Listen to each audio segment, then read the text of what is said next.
Hey everybody, today my guest is United States Marine Corps 2-star General William F. Mullen.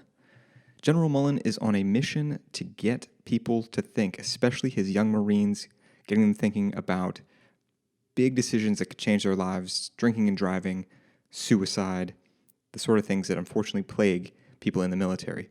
And in this episode, we talk about how General Mullen is setting the example, always thinking. We talk about why he reads 4 books per week. We talk about how he's become so influential in the Marine Corps. And we talk about what you can do to be a better mentor. Let's go to the interview. So, General Mullen, how did the movie Secondhand Lions inspire your What It Takes to Be a Man speech? In Secondhand Lions, that movie, Robert Duvall, Michael Caine are in this cafe, just kind of quietly sitting there with their nephew, and these punks come in and, pick a fight with him. And because Robert Duvall's had this history of, Foreign Legion and all this other stuff, he proceeds to kick their butt. It's actually pretty funny because Haley Joel Osment turns to Michael Caine and goes, "Well, you going to help him?" And Michael Caine looks over and goes, "Oh, there's only about 3 or 4 of them. It's a fair fight. He doesn't help." And it's funny. And then Robert Duvall has them all over to the house, cooks steaks for them, the steaks that they actually were holding over their black eyes, because it's the 1950s, and I guess that's what you did then. And then he just has that discussion with them to try and, help them be better men and stop being knuckleheads. And it's huge, Yes. Both my son and I, it's one of our favorite films. We've watched it a couple of times together. And what was interesting is he actually asked me, he'll be 29 in October. He actually asked me, he's like, "Well, what would you say if you were to give a What It Means to Be a Man speech?" And that's what prompted me to, he asked me that in an email. So I sent him an email that included a lot of things that were in the article. And then I expanded it to an article length and got it published in our Marine Corps Gazette, which is the professional journal of the Marine Corps. And people liked it. I got a lot of comments. And so I figured, okay, well, again, going back to my experience as a battalion commander, if you just take the time to explain some of these things and help them understand, hopefully the light bulb comes on and they think before they act. And if I can only, influence, a couple of people and help them make better decisions, that's fine with me. It's better than what because another aspect of this is as senior leader of the Marine Corps, we see all the reports on people that have caused problems across the Marine Corps, an organization with 86,000 Marines. And some of them, you just shake your head like, God almighty, if I could just have stopped them and hang on a second, stop, think about what you're doing and prevented what just happened. In some cases, it's either suicide or car accident, with drinking and driving, no seatbelt, it's a lot of the typical things that young people screw up, and you're just like, it's a shame to watch. Yeah, and with the Marines especially, I was in the Navy, and it seemed when I would talk to Marine leaders, they would say, "These are my Marines." There's this sense of responsibility in the Corps. What's that about, absolutely. Sir? Have you seen, you've probably heard of Simon Sinek, right? Oh, yes. Big fan. Yeah. He wrote a book called Leaders Eat Last. The impetus behind that book was a discussion he had with a Marine Lieutenant General that talks about exactly what we're talking about now, what you just asked. Our youngest Marines, they eat first. And it's not just the fact that they eat first. It's we take care of them first. We make sure they have what they need. That's our emphasis. Leaders eat last. That's what you do in the Marine Corps. You take care of yourself last. You make sure your Marines are taken care of first. And that permeates everything we do in trying to make sure, because they're our most important asset. They're the ones that get the mission accomplished. The last people on, the first people on the objective in the face of the enemy are our most junior Marines. So they're the ones fighting their way in, and they're absolute bid for success, and we have to ensure they understand these things. And for, when you look at other aspects of these people, they're somebody's son, somebody's daughter, somebody's brother or sister.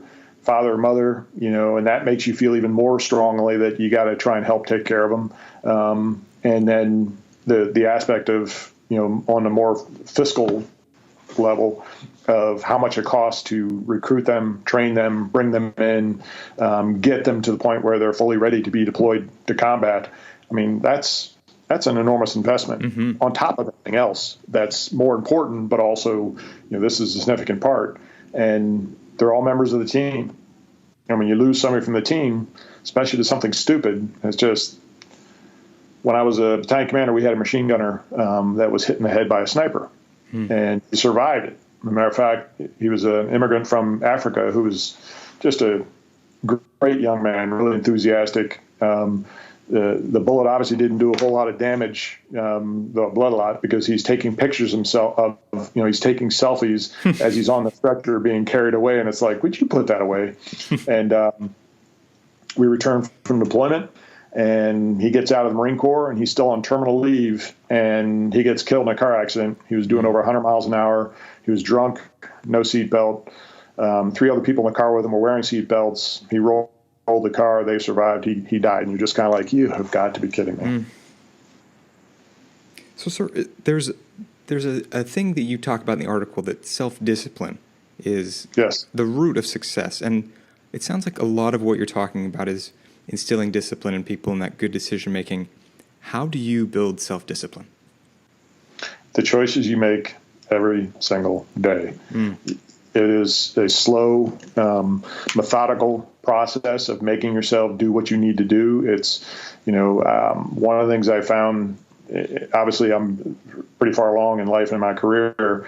I found that I don't have time to exercise as I'm required to do in the Marine Corps during the day. So I get up early in the morning, I've been out late the night before to get the exercise in, because I know if I don't, I'm not going to get it during the day. So that's some type of self-discipline. It's eating right. It's how you treat people around you. It's, getting after all aspects of your job. I mean, especially when things are, it's raining, it's cold, it's muddy, it's miserable, and the last thing in the world you want to do is leave your nice, warm, safe, dry place to go do what's required of you. I mean, that's self-discipline. But it's personal choices you make every day to do the harder right versus the easier wrong. It seems that a counter to this could be thinking that you're kind of above these things or having a big ego. Absolutely. How do you handle ego? And you are a general in the Marine Corps. I mean, you are someone who's esteemed. How do you still temper that today?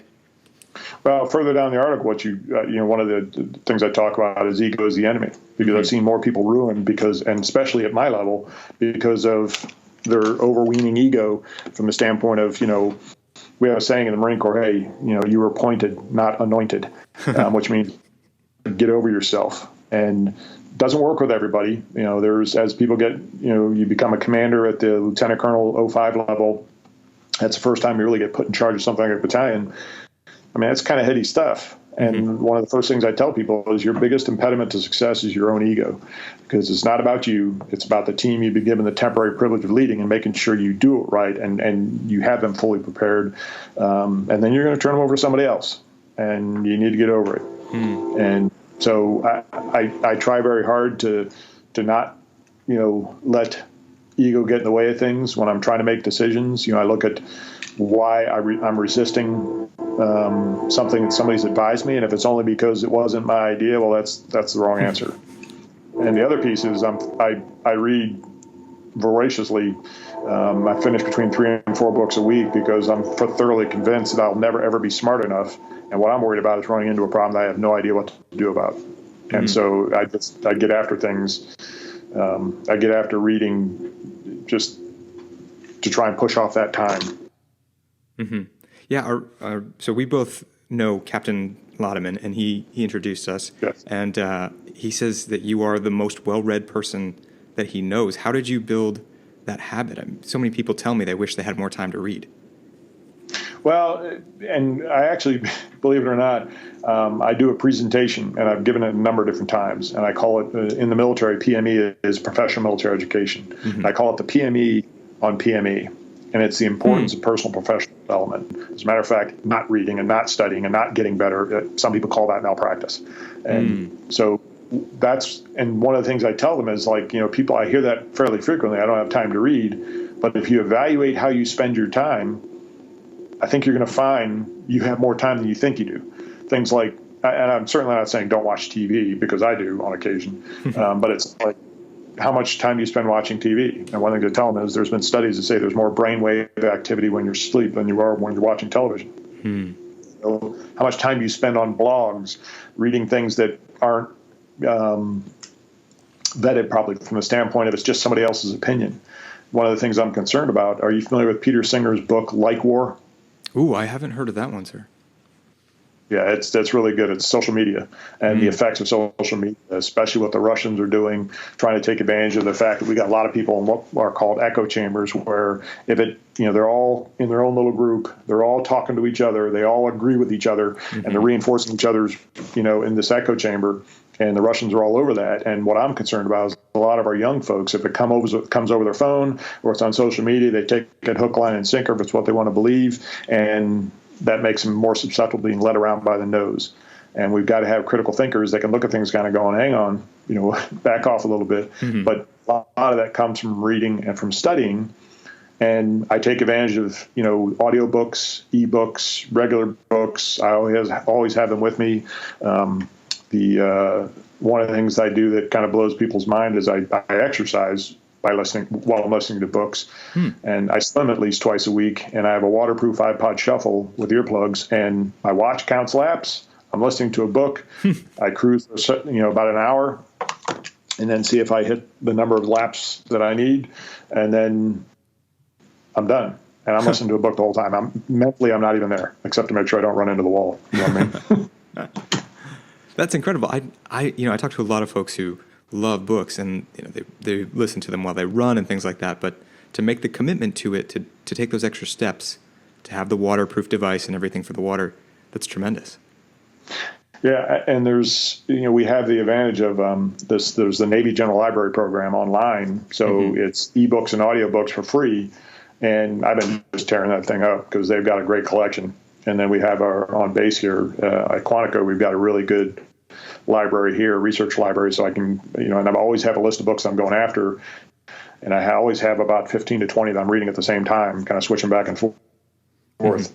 And I finish about 3 to 4 a week, but I've built up to that over time, again, because it's as important as it is to me. Plus, my wife and I are empty nesters, so we don't have kids running around. It's always harder when you have young kids.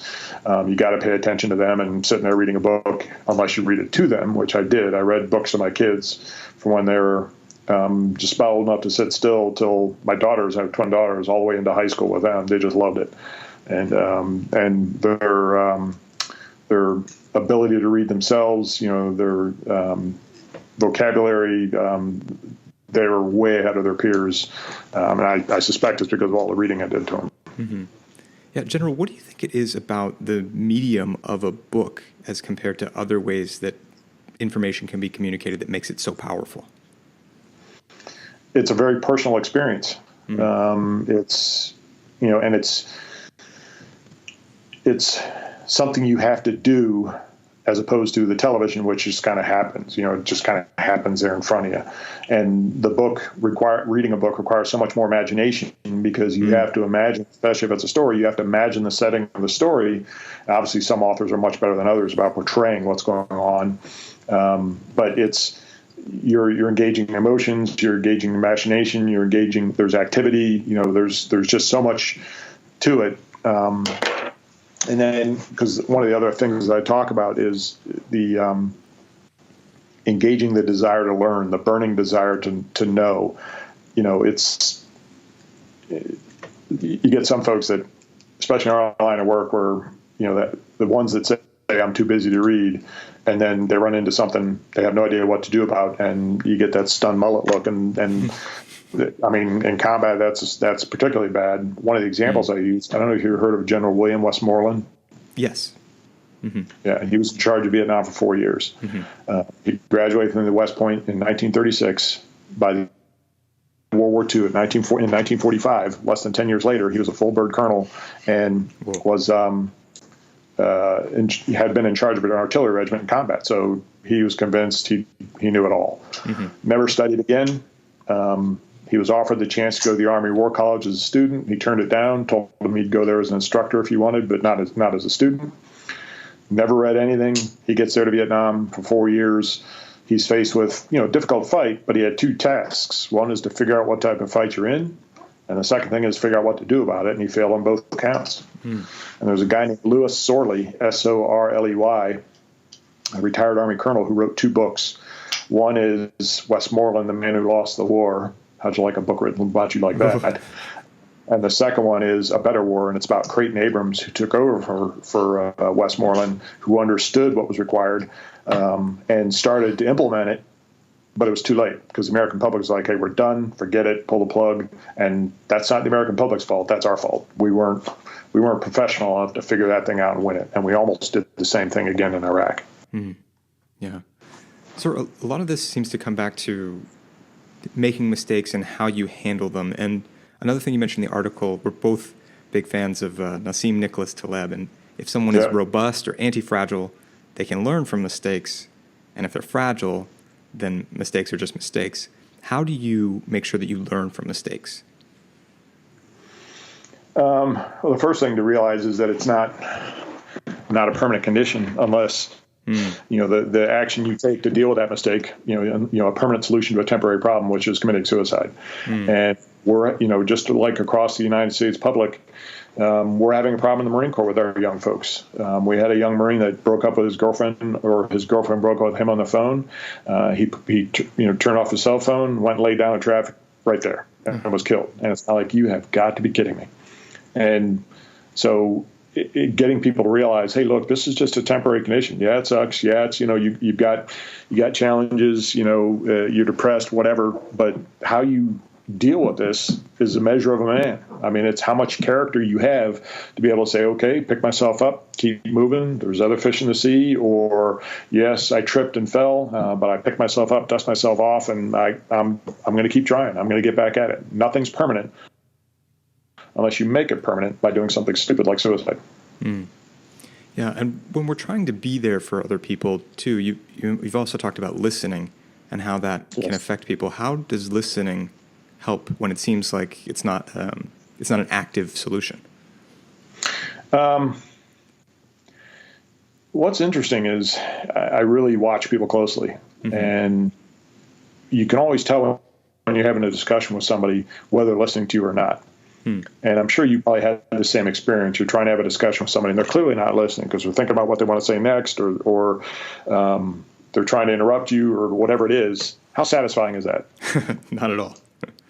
It's pretty frustrating. But when somebody's genuinely actively listening, and making affirming noises, and okay, I get it, and asking, questions directly related to what you're talking about. I mean, how does that make you feel? Oh, it's the best. I had a conversation like that last night. It was great. Yeah. Exactly. And did somebody give you any advice in that conversation? Not a word. Exactly. But it was helpful to you, though, right? Absolutely. Yeah.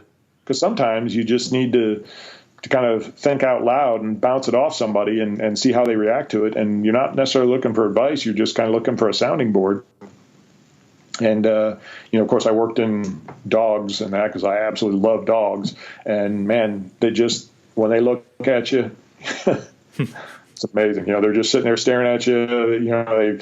You're the best thing in the world to them. And that's why I think people really love talking to dogs and stuff because, well, they don't interrupt you, but they're all there for you. There's nothing else in the world going on for them right then and there except for you. And that's enormously helpful, which is why I think people have service dogs to help with PTS and other things because dogs are just such a calming influence. Yeah, they're the best. So this idea of listening to people, of dropping the ego, it could be linked back a lot to humility. And you've said that humility is both attractive and admirable. I wonder how do you cultivate that in an organization that literally prides itself on being the few and the proud? Well, there's a way to be proud of the organization and proud of Marines without being overly proud of yourself. I mean, it's not bad to be proud of yourself as long as you don't wear it on your sleeve and you push it in other people's face. But the humility piece really comes in from the standpoint of understanding that I don't have all the answers. There are other people that, just because they disagree with me doesn't mean that they're stupid, which people automatically assume sometimes. It means that, you can learn from anybody, to include the youngest PFC, or, people that are older than you, people around you. It's having that mindset. Are you familiar with Carol Dweck? Yes. And her writings about mindset? Yes, I'm a huge fan. Yeah. So it's that growth mindset instead of a fixed mindset. Fixed mindset, that's all related to ego. I'm afraid to fail, so I'm not even going to try. I don't want to look bad. That's all ego. It really is. So get people to understand that, there was a great saying, and I'm probably going to screw it up, but ego isn't thinking less of yourself.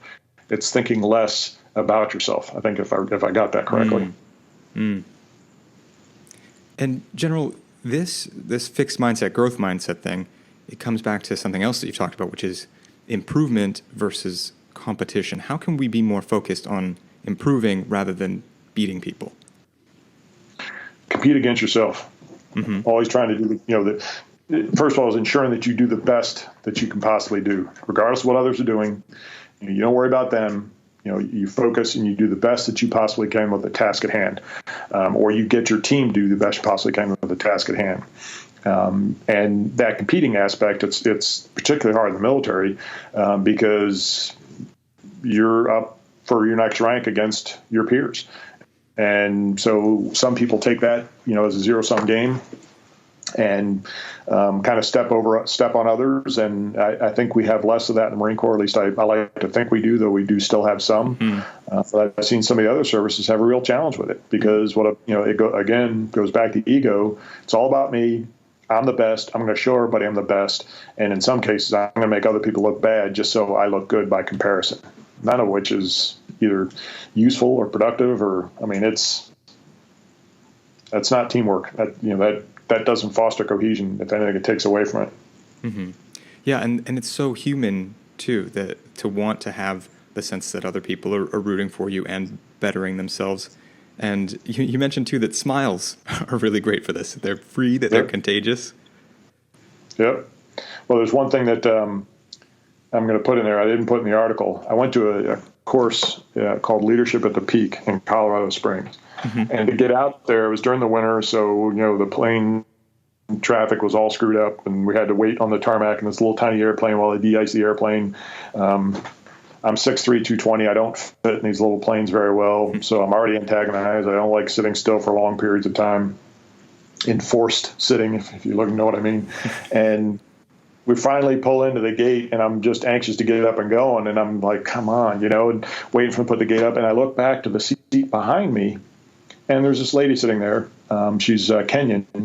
I got to know her because she was actually in the course with us, as I something found out. Just the nicest person you ever to meet. She's just sitting there calmly with a nice smile on her face, and they just looked over at her, and her smile caused me to smile, and I felt better. And it's like, that is just enormous, Yes, absolutely. Well, General Mullen, before I ask my last question, if people want more of these insights from you, if they want to find you online, where should they look for you? Online. The best way to get a hold of me is via email. Because I move around a lot going on. I don't spend a lot of time blogging or doing other things like that. Maybe I should establish a site. I don't know, but the email thing is probably the best. And it's wfmullen@earthlink.net, because the good part about email is it's always there, and I will always respond to it. It may take me a little bit, but I will always respond to it. But I should probably do some other venues, and maybe you can help me with that from the standpoint of what would you recommend. All right. Well, we'll start by putting a link to your article. We'll put that link in the show notes so that anybody who's listening to this can check out that article and get familiar with your ideas in writing. There's another article I wrote that just came out in this month's Gazette. It's called A Warrior's Mind, and it's about my thoughts on reading, and I have a recommended reading list. So you may want to check that one out too. But it covers some of the themes you and I just talked about. Excellent. Yes, we'll put both of those down in the show notes for anybody who's listening and wants to get familiar with more of your writing. And then that book that I'm working on it. I try not to put a time on it because I don't want to be artificial with deadlines and that kind of thing. But I'm making steady progress with it. Excellent. Well, General Mullen, my final question is that Yes. you talked at the end of the article about how we get the organization that we mentor. You get the Marine Corps that you mentor. And I wonder, what can a leader do to be a better mentor to those around them? The first thing is to make time. Especially at my level, you got all the gatekeepers, aides, staff secretaries, and other folks that try and protect your time and fend people off. And I'm like, no, don't do that. I tell people that, I'll strike up a conversation with somebody at first, get out and about. I call it leadership by walking around. Other people have used that term also. But when you run into somebody, you encounter somebody, talk to them and say, okay, you know what? Send me an email. We'll set up a time. You're going to come in and sit down and talk to me. Or here's my aide's number. Talk to my aide and get in, sit down and talk to me. It's that taking the time piece that absolutely starts things, because a lot of folks, especially the more junior folks, don't know how to start that conversation, don't know how to, they would love to sit down and have a conversation, but they're intimidated and they don't want to do it. So I tell them to do it, saying, hey, use my name, tell them, and my aide knows, the people around my office know that I do that. And unless we take the time to do that, how are we going to ensure that folks coming along behind us are doing good things, doing the right things, coming along the way they need to come along, making good decisions, trying to help them with that. The only way we can is by being involved with them. Mm-hmm. And they're far more important to the Marine Corps than I am, because I may be around for maybe another couple of years at most. I mean, if we do things right, they're going to be around for 20, maybe 30 years, but 33 right now. Some of them could be in the Marine Corps for 33 years, having an enormous positive impact if we can help them make the right decisions early on. The only way you can help them is if you're engaged and you're talking to them and you've made the time to do that. Excellent. Well, General Mullen, thank you so much for having this conversation. You're welcome. That was United States Marine Corps 2-star General William F. Mullen. And if you want to help us get more great guests like this on the show, then be sure to give us a review, especially on Apple Podcasts. That's a huge help, and we'll catch you next time.